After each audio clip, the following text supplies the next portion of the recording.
Bienvenue à un nouvel épisode de Médecine in 10 minutes. Comme d'habitude, on va droit au but. Le sujet est expliqué d'une manière brève, claire et souvent illustrée. Allons-y. Alors, le sujet d'aujourd'hui est à propos du spectre de l'autisme. Alors, le spectre de l'autisme est à l'intersection entre trois secteurs. Le secteur social de la communication, le secteur social de l'imagination et le secteur social de l'interaction avec les autres. Ici, c'est pour montrer l'interaction avec les autres. Alors, le spectre de l'autisme est une condition qui est en relation avec le développement du cerveau dont les conséquences elles sont perçues comme des déficits sociaux vis-à-vis des autres. L'enfant qui est atteint d'autisme, il perçoit des problèmes d'interaction avec les autres et il a des problèmes de communication avec les autres.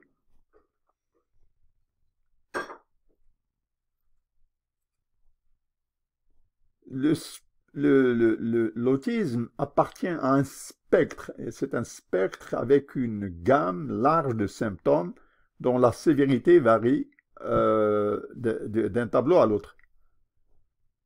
Alors, classiquement, on distinguait Asperger, le syndrome d'Asperger, de l'autisme. Actuellement, la tendance est de classer le syndrome d'Asperger comme une forme mineure d'autisme.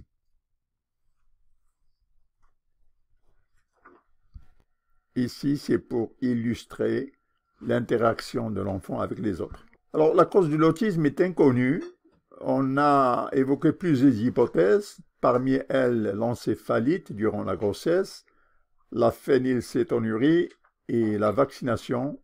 Tout ça, ça reste des hypothèses. On n'a pas de certitude encore. Il existe un certain nombre de facteurs de risque de l'autisme, tels que l'âge maternel et paternel au-delà de 30 ans, le diabète gestationnel et les hémorragies durant le premier trimestre de grossesse.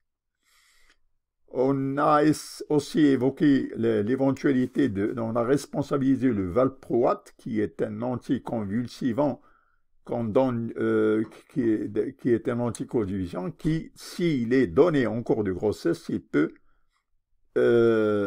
prédisposé à la formation de l'autisme. On a aussi évoqué le déficit en vitamine D durant les premières phases de la gestation. Alors quelle est la prévalence? Elle est de 0 à 0,4% de la population générale, avec une prédominance de 5 garçons mâles pour une fille, donc une prépondérance des garçons par rapport aux filles, et l'autisme survient généralement avant l'âge de 3 ans. Alors, les difficultés sociales, l'enfant autistique a des difficultés à agir avec ses pairs. En plus, il a des difficultés de communication verbale et il manifeste surtout des communications qui sont un peu bizarres ou avec des difficultés de communication. Ici, c'est pour illustrer la communication, la difficulté de communication verbale. Alors, il existe des comportements qui sont particuliers à l'enfant autistique. C'est qu'il se répète quand il joue, il adopte des gestes répétitifs, il adopte des rituels qu'il répète de façon monotone, sans se lasser, et d'une manière bizarre. Alors cette fille se balance d'avant en arrière d'une manière continue, alors que cet enfant, il sautille sur place sans se lasser. Une autre caractéristique de l'enfant autistique, c'est qu'il ne pleure pas si sa maman s'absente. Alors qu'un enfant normal, il adopte ce qu'on appelle le pleur de l'anxiété, l'anxiété de séparation, quand la maman essaie de quitter l'enfant, eh bien celui-ci manifeste son mécontentement en pleurant, mais quand il s'agit d'enfants autistiques, lui, il ne peut pas, on a l'impression qu'il est plus sage. Alors, il existe une association de retard mental avec l'autisme dans 75% des cas quand même. Alors, sur le plan examen, il existe des anomalies de l'électroencéphalogramme. Il y a aussi des anomalies morphologiques du cerveau et des convulsions. Alors, 30% des personnes atteintes d'autisme évoluent jusqu'à l'âge adulte d'une manière semi-indépendante, mais ils conservent quand même une incapacité résiduelle. Alors, quels sont les facteurs du pauvre pronostic? Eh bien, la retardation mentale est un facteur et la difficulté à communiquer, la difficulté verbale est aussi un facteur. Alors, une autre caractéristique de l'enfant autistique, c'est les automutilations. C'est un enfant qui s'automutile. Il cogne sa tête contre le mur d'une manière répétitive ou il se mord sa langue plusieurs fois. Alors, en matière de traitement, eh ben, c'est le conseil familial. Donc, il faut agir à l'échelon de la famille. Donc, il faut agir aussi bien le conseil psychologique, aussi bien pour la maman que pour le papa, pour les aider, les soutenir à éduquer et à élever l'enfant autistique. C'est un problème d'éducation parce qu'il faut plusieurs acteurs qui interfèrent dans le même spectre et dans certains cas, on peut s'aider d'antipsychotiques, des médicaments qui sont nouveaux et pour agir sur une agitation sévère ou s'il y a une automutilation sévère. Alors, en cas d'enfant autistique, il faut penser à un diagnostic différentiel, donc le retard mental, bien que le retard mental lui-même peut faire une partie du tableau de l'autistique. Pensez aussi à une surdité. Quand l'audition est diminuée, eh ben, ça peut créer des problèmes de communication.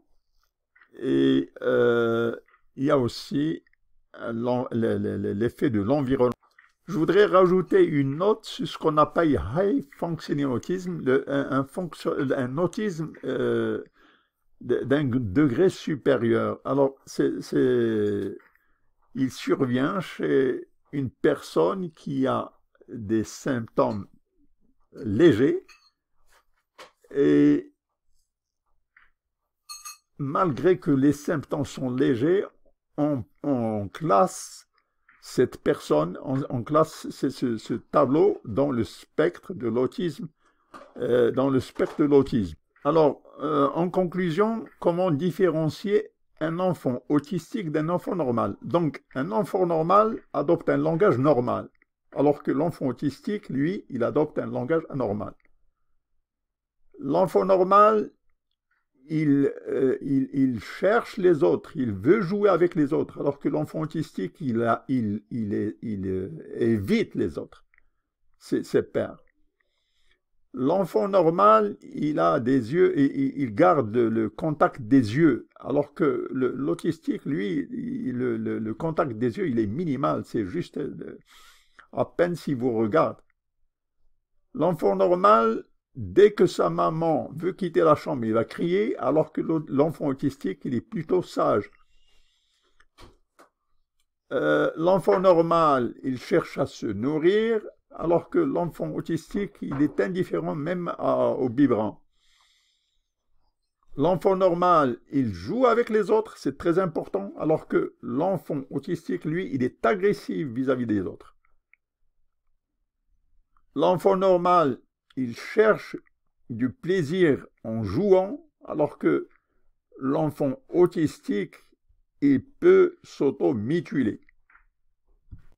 Alors, l'autisme, pensez l'interférence sociale, l'enfant qui ne pleure pas quand la maman s'absente, des gestes répétitifs qui n'ont pas de sens et un langage verbal difficile.